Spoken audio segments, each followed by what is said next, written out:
where I don't know if you heard it. I'm not sure exactly when you joined, but there's an upgrade for the Marine chair called Military Protocol. If you research it, when it finishes, you don't get P-res anymore as Marines, but kills that you get will give your team T-res. So the commander takes over the dropping of things.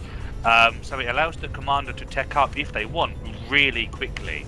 But if the commander spends their res all in tech rather than giving weapons out, the field players are a bit weaker because they might not be able to afford SGs or whatever, you know, or the commander won't. I mean, more. The commander won't. Sorry. So, if you hold J on either team, you'll be able to see a lot of the tech. So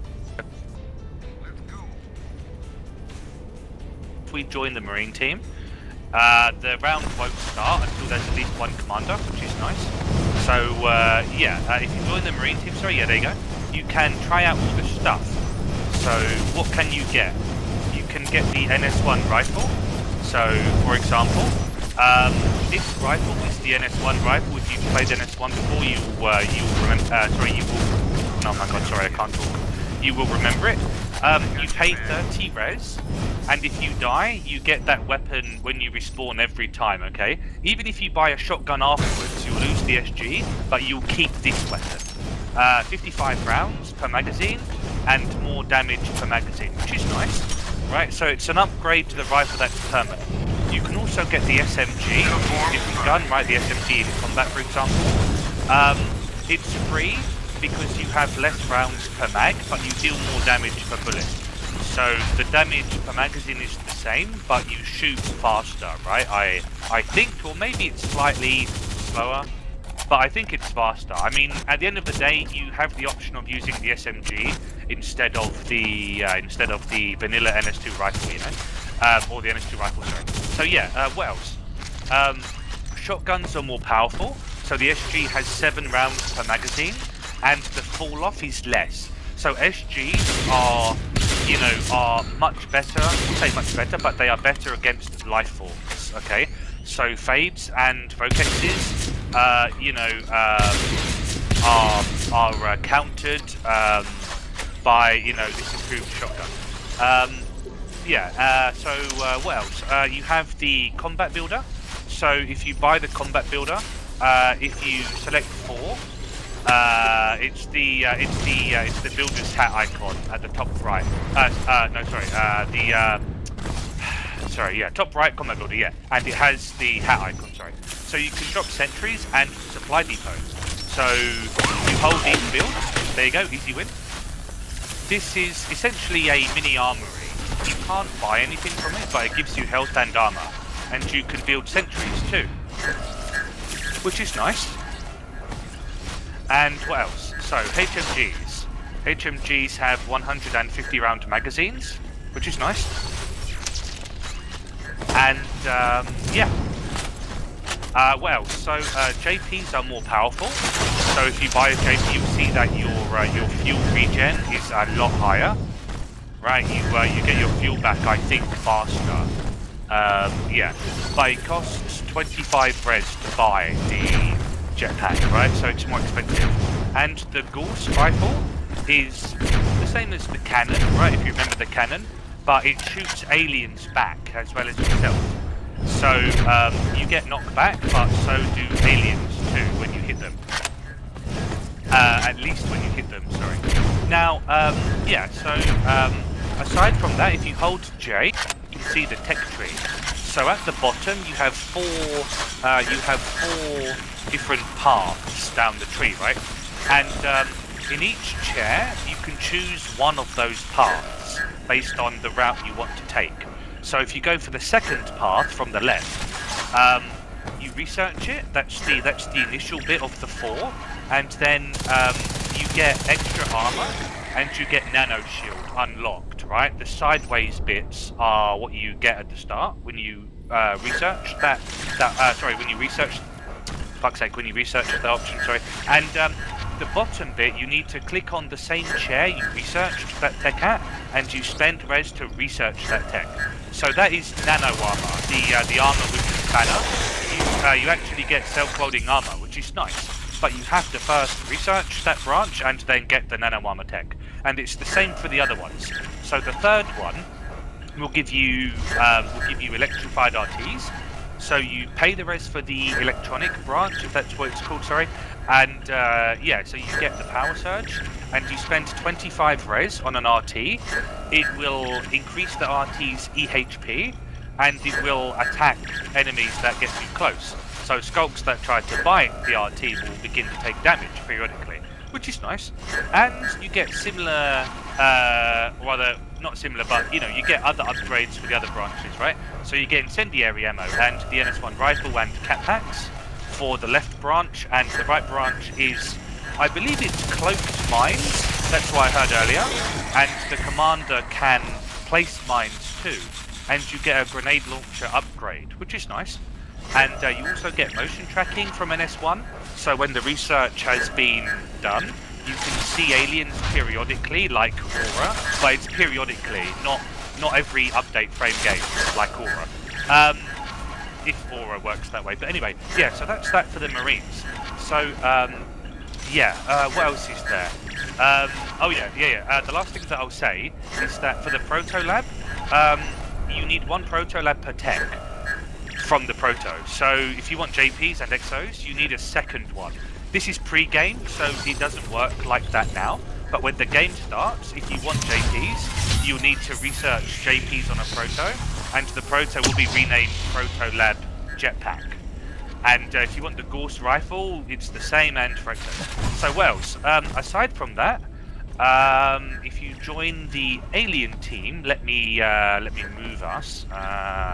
Hold on. Let me move my. Oh, wrong team. Sorry. Now, what else is there? There's Onos Devour as well. So if you go Onos at Biomass 3, you will be able to devour Marines like in combat. And you can eat the Marine. They can punch you from inside though, so you can die if you devour a Marine. And you can't use Bone Shield or charge as fast. That's what I was trying to say. And so there's that. Now what else is there? So if you go Gorge, you can see that you have the ability to take team res. So the way it works is you don't need an alien commander to start the game, as I said earlier. And if you look at the res amount, if you press B as a Gorge, so let me do it. Good. So if you look above Adrenaline, there's the consumed icon. Click that and research that, and you'll see that you take team res from the team as P-res. You've got the build menu as well, which is nice. So you can drop cysts, and you can drop eggs. You can drop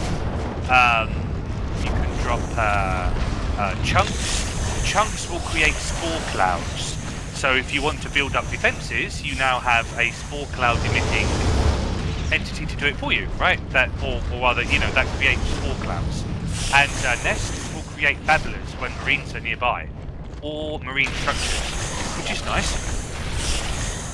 And so if you click B and you choose Biomass Fetch above Adrenaline and research it, it's free to use, and the amount of T-Res that you get is dependent on the amount of team res you have. So if you only have 10 team res, that's the minimum you can take, you'll get 10. But if you have, say, 200, you might get 60 or whatever it is, right? And the idea is that the alien team, when starting without a commander, get a tech at the start of the round that allows you to build, say, veils and other structures, such as hives, right? Now, if you started the round with an alien commander, you don't have that research automatically given. So, without that research, you can't drop shade shifts. You can't drop crags. Nope. Let me start again. Jesus Christ.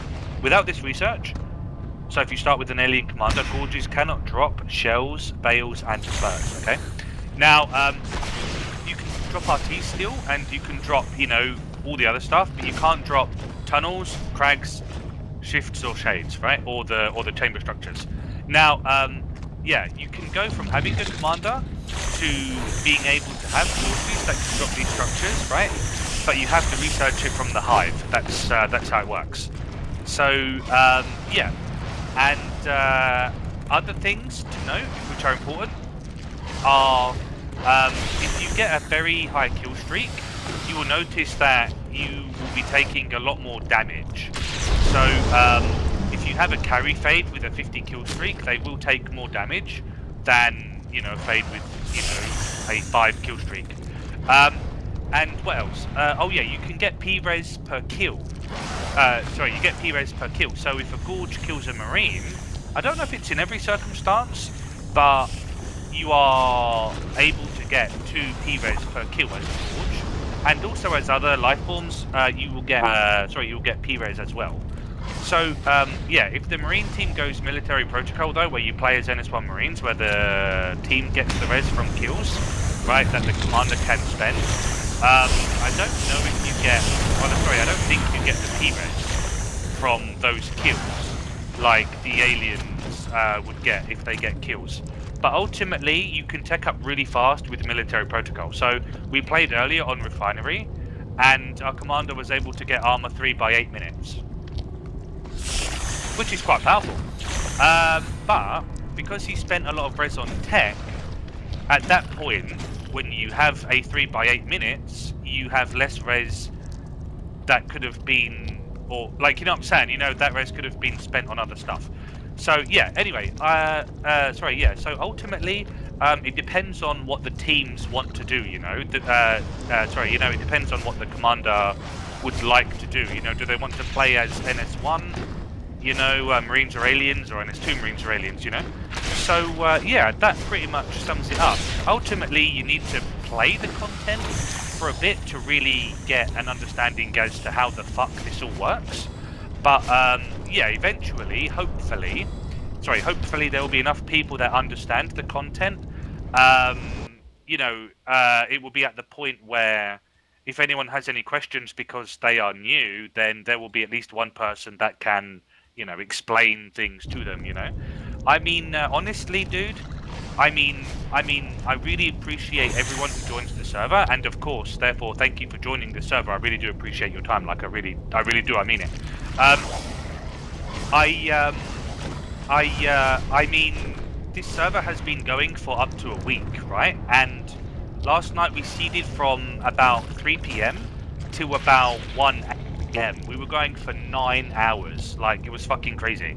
So I'm really hoping over time, as the server gets, hopefully, fingers crossed, more popular, more player slots might become available, hopefully, you know, and we can maybe, if it keeps on going, you know, up and up in terms of popularity, we might be able to, who knows, one day match Hoosers in terms of player count. I don't know if that's going to actually be possible in terms of cost, but yeah, I mean, maybe, fingers crossed in terms of player count. I mean, there are still some things to configure in terms of the server, but over time, I'm hoping I can understand everything that I can do to make the experience better, you know, for the players. And so, yeah, if you have any suggestions, let me know. And please invite your friends to join the server. Well, the Chinese server supports up to 40-ish people. They have a lot of spectator slots. So the Chinese server has been going for years. So this mod's original version, yeah, they've played with the content for Cantonese, Mandarin, I'll just say for the moment Chinese, right? I know there are differences, but yeah, you know what I mean. So yeah, I mean, I think that if he can just speak, you know, English to everyone, then that would be, you know, preferable if he goes commander, you know, so he doesn't have to think in a different language, you know, in terms of saying to people to go somewhere, you know. Or, you know, asking people to do something, or, you know, explaining something, or however you want to say it, you know. Yeah, I might, sorry if I said that wrong.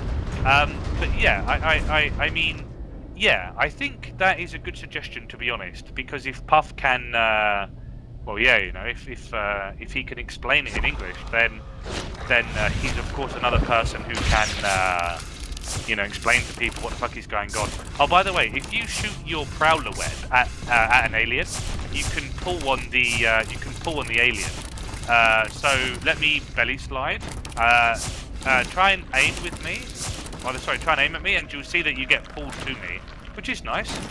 So if I go like this, yeah, you should be. I mean, it might not be perfect, but you should be able to follow me around, right? If I go lurk, let me go lurk. It might be possible. Yeah, here we go. There you go. Let me try and fly now. Is it working?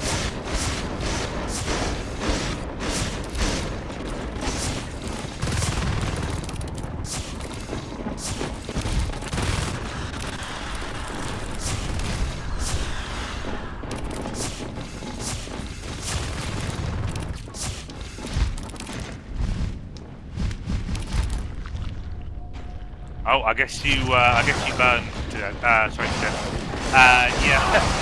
sorry.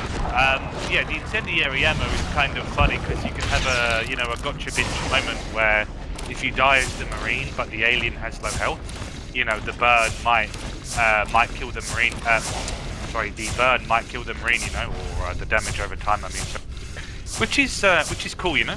I mean, yeah. Also, if you hold J, you can see the biomass levels, of course, for each upgrade. So yeah, I mean, you can see there are more techs, but metabolize is at biomass 2, and devour, right? Onos devour is at biomass 3, spore is at 4. So you can see that you actually get some techs. You get some techs earlier, which is nice. Oh yeah, I forgot to say as well. So if you go Crag Hive as an alien commander, then tunnels will give you mucus membrane when you travel through them. So, you know the drifter buff, right? Where you get extra EHP temporarily, right? You get that effect when you go through the tunnel. And if you go Shade Hive and you upgrade the tunnels, then it makes the tunnels invisible, which is nice. And if you go Shift Hive, then you get instantaneous travel through the tunnels, which is brilliant because if you're trying to go between hives because of brushes, you can immediately go between the hives if the tunnels are by the hives. You know what I mean, right? So if you need to save Nano, rather than having to go through the whole tunnel to get to Nano from, say, Sub, you can go there immediately, which is brilliant. But it does cost a bit of heat res to get that upgrade, right? So you've got to be careful, of course, what you spend your res on, but ultimately these things are available, you know. I think that it will take a fair number of rounds for people to get used to the content, but eventually I'm really hoping that there will be enough people that understand the content who will be willing to explain to people what one needs to do, you know, so that they make the most out of their commanding experience and field player experience, you know. So yeah, take time, but you know, given time, I really hope that this server can become a big server in terms of not just player count but community, you know, because I think that this content is like the CBM in the sense that while the CBM is an extension of NS2, this mod is an overhaul in the form of a conversion. Well, it's a conversion, sorry, you know what I mean? Like, well, it's an overhaul. I'm not really sure what the best way to describe it is, but ultimately, you know, I mean, I really hope that this server will extend the life of the game, even by a little bit. I mean, I really enjoy the content. That's why I paid for the server, because I wanted this content to be available to other communities aside from the Chinese community, you know? I mean, people will play on a server that has better ping than 300, right? You know what I'm saying? So, yeah. I mean, I currently pay 40 USD per month, which is, you know, not anywhere near as much as Materu pays for the playground. But then again, the playground has to support a lot more players. Materu pays 200 euros a month for his server, which is, you know, more than I would like to pay per month. But I'm happy to pay $40 a month if people, you know, would like to keep on going with this content, you know. I mean, $40 is not, like I said, 200 euros. I mean, you get more player slots, like I said, but ultimately, I don't mind paying the money if people are going to use it, you know. I'm a bit nervous about paying, say, $100 because that's a lot of money for me. But over time, you know, if there is a consistent player base over weeks and hopefully months, and blimey, holy moly, even hopefully, you know, fingers crossed, man, is hopefully, although I don't know in terms of the life cycle of NS2, in terms of, you know, the game, unfortunately, because the game is unfortunately dying, you know. But yeah, I mean, if people do stick to this server, then I will of course be more confident in paying more money, or, you know, be more open to sorting out more player slots, you know. I mean, don't get me wrong, if someone is kind enough to support the server monetarily, then of course, for God's sake, I mean, you know, of course, thank you so much to them. And yeah, because I mean, they're expanding the server, right? But I mean, at the moment, 20 plus 4, I mean, we have seeded the server at least 50% of the days that it's been up to maximum, which is brilliant. Like, it's been fucking crazy.